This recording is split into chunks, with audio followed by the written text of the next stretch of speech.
नमस्कार।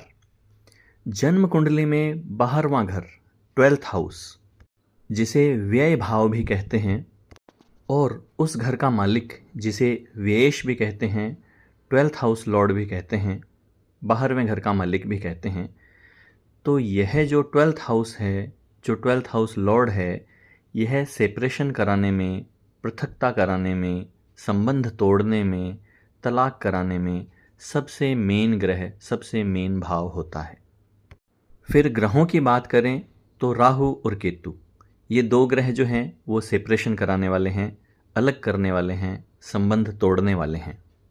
तो व्ययेश का यानी 12वें भाव के मालिक का यानी 12th हाउस लॉर्ड का और राहु केतु का यदि 7th हाउस पर या 7th हाउस लॉर्ड पर यानी सप्तम भाव पर या सप्तमेश पर या शुक्र पर, जो कि विवाह का कारक होता है, वैवाहिक सुख देने वाला ग्रह माना गया है शुक्र, इन पर यदि व्यय भाव, व्ययेश या राहु केतु का प्रभाव होता है तो वह पृथकता कराता है, सेपरेशन कराता है, अलग अलग करता है, संबंध तोड़वाता है। और इस योग में यदि शनि और मंगल का प्रभाव भी शामिल कर लिया जाए, यानी 7th हाउस पर, 7th हाउस लॉर्ड पर, शुक्र पर यदि व्यय, व्ययेश और राहु केतु के प्रभाव के अलावा शनि मंगल का भी प्रभाव हो तो 100% तलाक हो जाता है।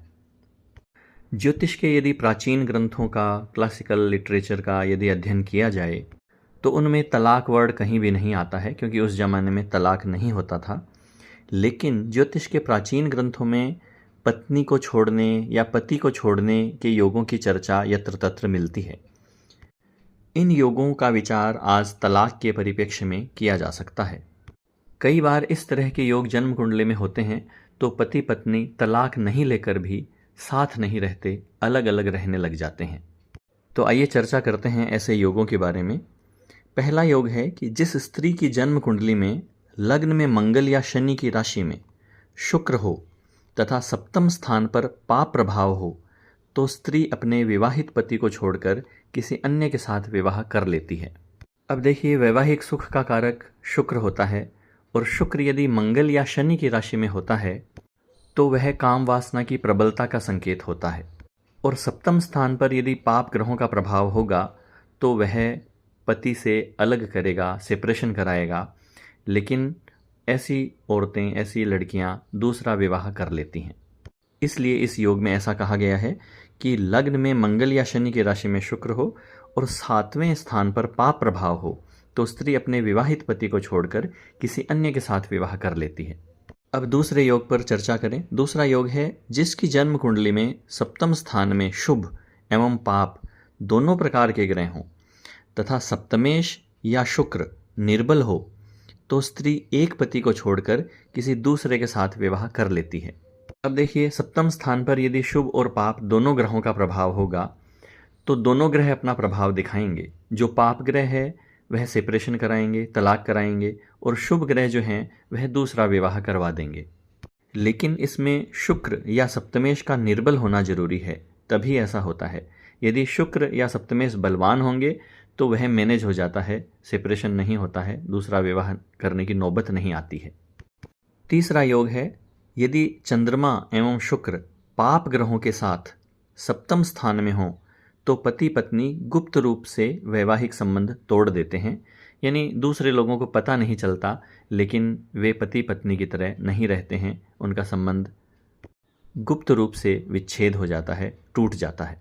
अब देखिए, चंद्रमा और शुक्र दोनों स्त्री ग्रह हैं और दोनों रोमांस के, प्रेम के, प्यार मोहब्बत के ग्रह हैं। वे अगर सप्तम स्थान में पाप ग्रहों के साथ होंगे तो सप्तम स्थान भी बिगड़ेगा और चंद्रमा शुक्र भी बिगड़ेंगे।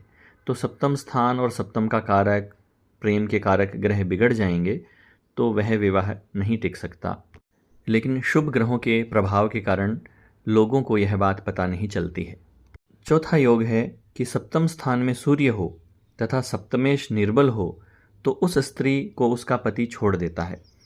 अब देखिए, सूर्य एक क्रूर ग्रह है और यदि वह किसी बुरे घर का मालिक हो और अपने शत्रु राशि में, नीच राशि में हो और किसी पाप ग्रह के नक्षत्र में, अशुभ ग्रह के नक्षत्र में भी हो और उस पर पाप प्रभाव भी हो और फिर सप्तमेश निर्बल हो तो ऐसा अवश्य ही हो जाता है। पांचवा योग है निर्बल पाप ग्रह सप्तम में बैठे हों तो इस योग में उत्पन्न स्त्री को उसका पति छोड़ देता है। देखिए, पाप ग्रह जिस भाव में बैठते हैं उस भाव की हानि करते हैं, और यदि वह पाप ग्रह निर्बल भी होंगे तो और ज़्यादा हानि करेंगे। इसलिए ऐसा कहा गया है कि निर्बल पाप ग्रह सप्तम में बैठे हों तो इस योग में उत्पन्न स्त्री को उसका पति छोड़ देता है। देखिए, मैं यहाँ एक बात कहना चाहूँगा कि सबसे मुख्य है भाव भावेश कारक, यानी सप्तम भाव जो कि विवाह का है तो वह पीड़ित हो, सप्तमेश जिसका संबंध विवाह से है वह यदि कमज़ोर स्थिति में हो, पीड़ित हो, और सप्तम का कारक शुक्र वह यदि कमज़ोर स्थिति में हो, पीड़ित हो, तो फिर वैवाहिक सुख नहीं मिलता है। तो यह बात हमेशा ध्यान रखें। जितने भी योग शास्त्रकारों ने बताए हैं अधिकांश योगों में इन्हीं नियमों के आधार पर योग बनाए गए हैं। फिर छठा योग कहा गया है कि लग्न में राहु एवं शनि हो तो व्यक्ति लोकापवाद से अपनी पत्नी का परित्याग कर देता है, यानी लोगों की शर्म से, लाज से पत्नी का परित्याग कर देता है। क्योंकि जिसके सप्तम स्थान में केतु होगा, क्योंकि यदि लग्न में राहु एवं शनि है तो सप्तम में केतु होगा ही, और केतु सेपरेशन कराने वाला ग्रह है, कलह कराने वाला ग्रह है। फिर शनि की वहाँ सप्तम स्थान पे दृष्टि होगी, तो ऐसी स्थिति में ऐसी नौबत आ सकती है। और वह शनि जो लग्न में होगा वह 10वें घर को भी देखेगा, तो 10वां घर जो है वह मान, इज्जत, प्रतिष्ठा का होता है। तो ऐसे लोग मान, इज्जत, प्रतिष्ठा को बचाने के लिए अपनी पत्नी का परित्याग कर देते हैं। लेकिन केवल इतने से ही योग से इस निष्कर्ष पे नहीं पहुंच जाना चाहिए। वह शनि, राहु, केतु और भी कई कारणों से खराब होने चाहिए, कि जैसे शुभ ग्रहों का प्रभाव उन पर नहीं हो, वे खराब नक्षत्र में भी बैठे हों, नवमान शादी में भी खराब स्थिति में हों, तो फिर यह योग फलीभूत हो सकता है। सातवां योग बताया गया है कि सप्तम स्थान में स्थित सूर्य पर उसके शत्रु की दृष्टि हो तो इस योग में उत्पन्न स्त्री को उसका पति छोड़ देता है। तो इस तरह हम देख सकते हैं कि तलाक के योगों में 7वें घर पर पाप ग्रहों का प्रभाव होना बहुत जरूरी है। कभी कभी तलाक पति पत्नी दोनों की आपसी इच्छा के बगैर किसी प्रपंच के कारण भी हो जाता है। हिंदुओं को छोड़कर जो दूसरे धर्म के लोग हैं उनमें तलाक लेना या देना उतना मुश्किल नहीं है। इस्लाम धर्म में पुरुष को तलाक देने में कोई खास रुकावट नहीं डाली। विकसित देशों में आज तलाक एक सामान्य नॉर्मल बात हो गई है।